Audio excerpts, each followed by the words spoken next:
So, we are the AbleGamers Charity. We are on 13 years of fighting for people with disabilities in video games, which has been quite a journey. So, I am Craig Kaufman. I'm the program director for AbleGamers, and I'm Steve Spawn. I'm the Chief Operations Officer. So far, so good. Yeah, we win. All right. So what is AbleGamers? AbleGamers is a 501c3 nonprofit charity that helps people with disabilities break down the barriers of social and economic isolation. What the blank does that mean? That's our legal talk for we create moments like this. And this. And this. Hello, Humble Bundle community. Steve Spawn here from AbleGamers Charity. We're here at Helen Hayes Hospital. We are setting up one of our expansion packs where we bring in a bunch of gaming stuff and set it up so that people with disabilities can play games just like anyone else. I brought my good friend Jake Baldino here with me so that he could tell you exactly what this experience is all about. What it is really, and I had so much fun checking it out because it's just good people. They come, they bring fun, they establish that fun, and they disappear into the night. Like a bunch of ninjas. Yeah. So we're actually here helping to set up this entire gaming room. We've got dozens and dozens of Xbox games, PC games. We have every controller you can possibly imagine to help all kinds of people with various disabilities. And we're just knocking out one of these expansion packs. We put out dozens of these all around the country, and our goal is to eventually help all of the 33 million gamers with disabilities in North America. Thanks to your purchases, AbleGamers has 4 expansion packs up and running with another dozen planned for the next year. Each installation costs $10,000 to $20,000 for the equipment and services, and we wouldn't be able to do that without your support. People think of video games as a relatively small and easy thing, but here you gotta come with a crew, you gotta set people up, you gotta make sure the internet actually works to get everything going, and it's a big process, but once it's set up, it's really worthwhile. When you see it in action, it's awesome. It's not really about the games, it's about the fun. It's about connecting people to one another. Just like the video games industry, we play games longer when we can play together. Video game communities are not built overnight, but they do become huge, and I think right here is a perfect example of a ground zero of communities around fun being built. I mean, we've only been here an hour, and people are already playing and competing for spots in the leaderboards, and it's awesome. In this room, you're just a gamer like you and me, and that allows you to connect to your community and your friends and family. That's why expansion packs like these are so important. The funding Humble Bundle community has raised for AbleGamers has paid for 3 expansion packs in 2016, 2 in 2017 like the one here in Helen Hayes, as well as dozens of customized, specially built controllers. All for individuals with disabilities. Look, whenever you see AbleGamers showcasing someone they've helped on Twitter or Facebook, you know that's directly because of you. Because without funding, there's a lot of people who wouldn't be able to play the games we love. This month, you're going to play a lot of awesome games. Weird. And in turn, you're going to help a lot of other awesome people be able to play games. We're only able to do what we do because of support from people like you. We work within the industry to make sure it's accessible and inclusive for everyone. We come to hospitals and we work with game developers, and we make sure that everyone is a part of this great thing we call video games. At the end of the day, we believe the more the merrier, and you guys are making that happen. So sincerely, thank you, Humble Bundle community. All right, so let me bring this back up so you can see the slide now. This panel is actually just an advertisement for Humble Bundle. Buy Humble Bundle, they're great. But Humble Bundle, much like many different people in the industry and companies, have been supporters of ours. And what the video showed was one of our expansion packs. We're going to get more into it in more of the slides, but that was, what, 2 months ago? Yep. And it's really cool. We've heard back from the facility, and they're all having fun. Even when we were setting it up, there were people arguing and trash talking each other over who can have high scores, and they had only played video games for that one day, which was really cool. When we were actually there, for like maybe less than an hour, they were already talking about who was on the leaderboard and who sucked more than the others. So it was amazing. They almost got us in trouble. But yeah, so we are here, and we represent the 33 million gamers with disabilities in North America. So that number sounds really, really big, but that includes many different disabilities that the World Health Organization has said. Yeah. So by looking at the numbers between WHO and ESA, we actually can figure out that there are about 33 million. That number is increasing as lives are longer, and as silver gamers begin to play longer into the twilight years with disabilities, over the years we're going to find that that number will probably continue to grow. So what does AbleGamers do? Well, we give out individual grants. We have people come to our headquarters outside of West Virginia. We will go to conferences like this and show off our technology for anyone who may be a loved one of someone with disabilities. And we will show them exactly how they can continue gaming, no matter what their problems are. So yeah, and the expansion pack program is what we had just showed the video on, where the different labs cost different amounts depending on where we're setting up. Sometimes it's traumatic brain injury, sometimes it's spinal. So we actually have to figure out exactly the needs of what is going to go into that expansion pack to make sure that everyone can game. And if you have seen our booth over the last couple days, the 2 days that this thing has been going on, we had some of our controllers there, and there's a lot more that you can see online. But it's not all just on controllers. A lot of it is what the developers can put into their games. There's a lot of disabilities that a controller doesn't solve the issues that they were having. It's what the developers put in. So because of that, I put the slides in the wrong order. So because of that, what ended up happening is we wrote a guide called Inclusification, and it is about 50 pages of information about how developers can include more people in their games. And it's been used by a lot of studios, which has been really awesome. So to do a deeper dive, the average cost of a grant is about $350, although we've gone upwards of $3 and sometimes even more than that, depending on the complexity of the case that we're currently helping. Most of the grants are given to individuals who need help getting into particular games, but sometimes it's just about a patient in a facility that needs some assistance. Thanks to awareness campaigns, we're able to utilize technology from elite controllers to mouth controllers to eye gaze in order to let somebody who is quadriplegic, somebody who has no movement whatsoever, they can still play games like Assassin's Creed. We'll talk a little bit more about that in a little bit. And we give out somewhere between 250 to 500 grants per year, depending on our funding levels and availability of people to give those grants out. So now back to expansion packs. We've touched a little bit on this, but this was one of the babies that Steve created, where we wanted to be able to help as many gamers as possible. So one controller helps one gamer, but being able to set up these facilities is incredible. So it was, do you want to share the, oh, we got that later on. There we go. But yeah, so what we do is we focus on making sure that the accessible game rooms are there for people. So the pictures you're looking at, the two on your left are actually from an expansion pack we did in Pittsburgh at, what was the name of the? Pediatric specialty in Hopewell. Yeah, the pediatric specialty in Hopewell. I can never say it right. Close. But we were able to bring a whole bunch of stuff, and it was great. Microsoft sponsored us. We had an Xbox. We had a PC. And what they were doing is they were playing Star Wars Battlefront. And the two kids were super excited because they hadn't been able to play since PS3. So because of their disability taking away the ability to game, they hadn't played games in like 2 years. So it was really exciting to do it. They wouldn't let us get out of the tutorial. They just wanted to choke people as Darth Vader, which was really exciting. And then, as you do. Yes, as you do.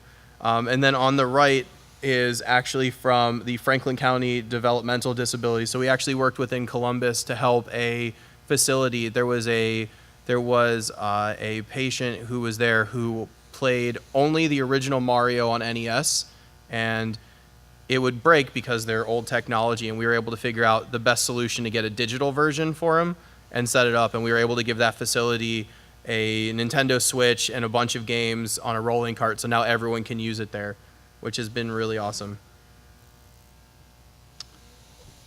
So this is the accessible.games pamphlet that we were talking about. It's about 50-ish pages of information for developers. If you want to learn how to design a game as accessible as it can be from the ground up, here's the best place to begin.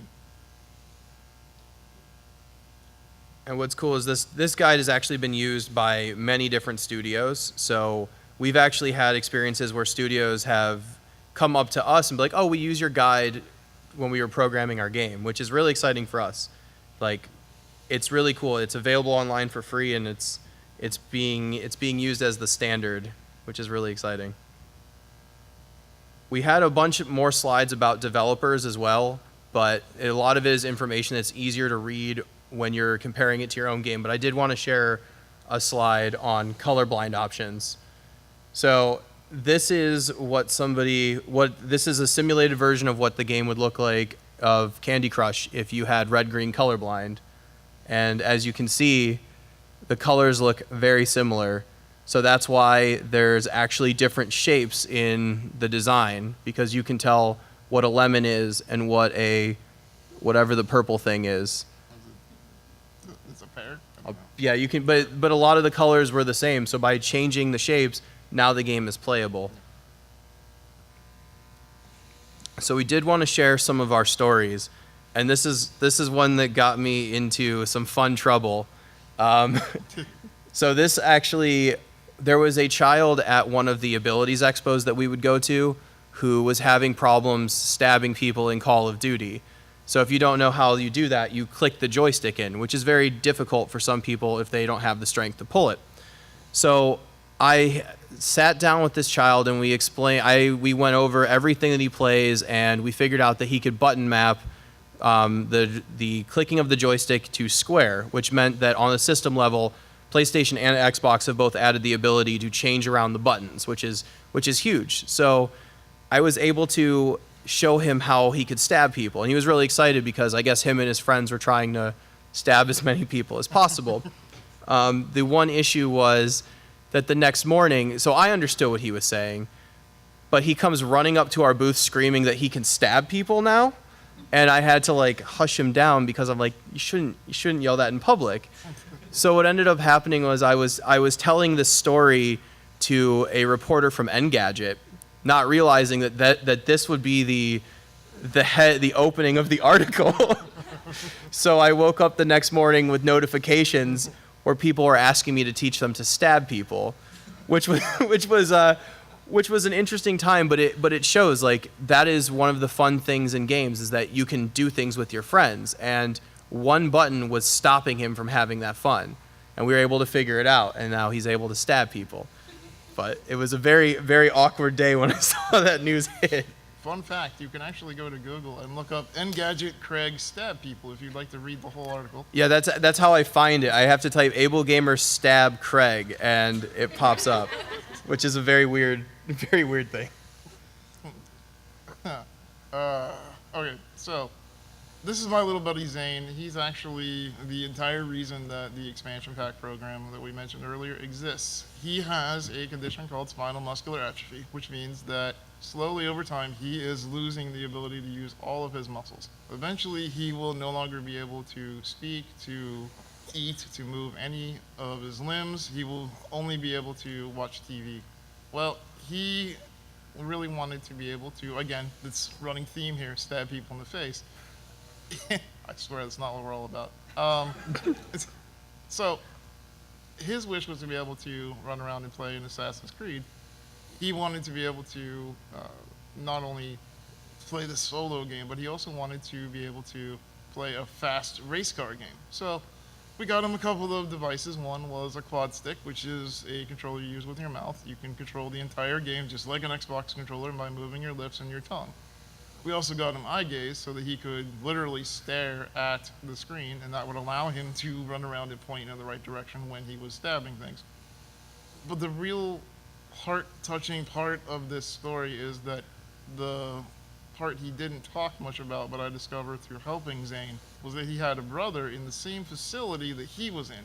And his brother also had a neuromuscular condition that was taking away his ability to speak.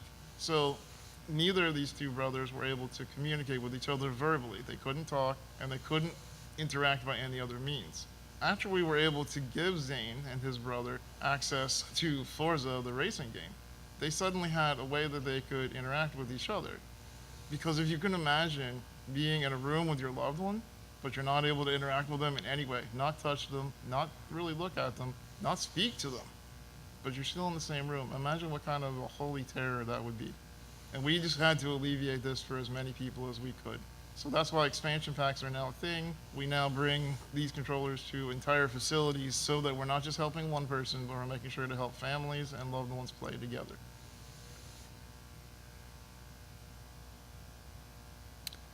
So the surprise is that it's not just about playing the game. Haha, tricked you. Wait, what? You tricked me? Not supposed to trick me. No. Go ahead. Tricked me. Put the screen up a little bit so I can read this exactly right. So, gaming isn't the point. It's making communities accessible to everyone. We were particularly proud of this point when we came upon it, and we realized that it's not really about the gaming. It's about being able to connect to one another, just like the story that I just shared and the one that Craig shared. These are stories where we're allowing people to live their lives and fulfill things of interacting with each other. There's a whole sense of community out there. So even single player games like Mass Effect, everyone hops online and they talk about who they chose as a romance partner or the ending of the game. There's communities out there where everyone can talk, and giving the access to gaming opens up those friendships. So one of the things that we were the most proud of was EA did a study back when they had a subsidiary called PopCap that did a very cool white paper that was about gaming in social situations. What they discovered is that gaming and being social is as important to your mind as nutrients are to your body, quite literally. That your mind requires social stimulation in order to continue to thrive as you would in the regular situations.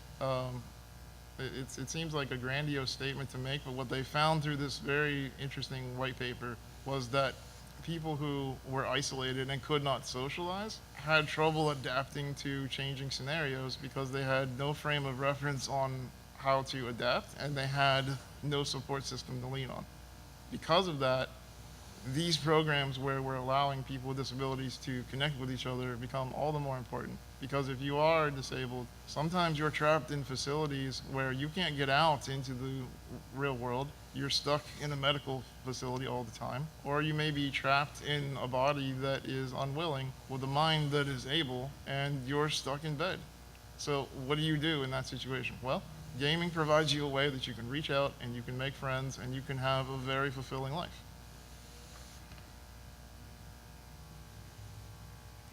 So here's some ways that everyone can help gamers with disabilities. So accessible design.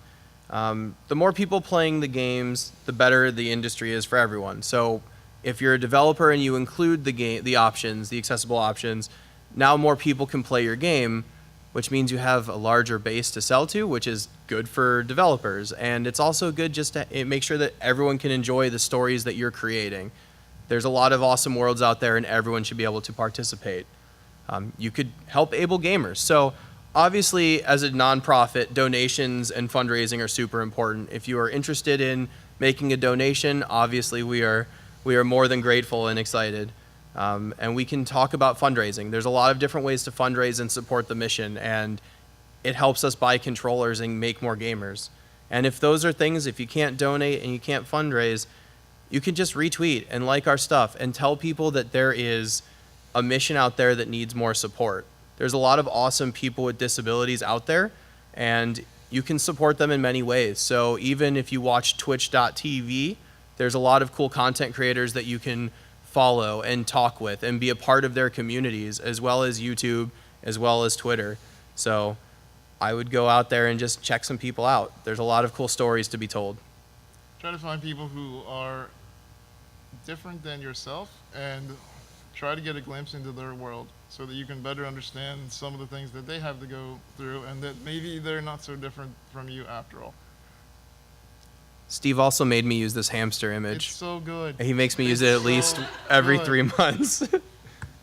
So, like I said, you can follow AbleGamers. We are on Facebook, we are on Twitter, we are on Twitch, we are on MySpace, Instagram, anywhere we can tell the story we do. So You can follow us on all of those social medias. Tinder. We don't have a Tinder.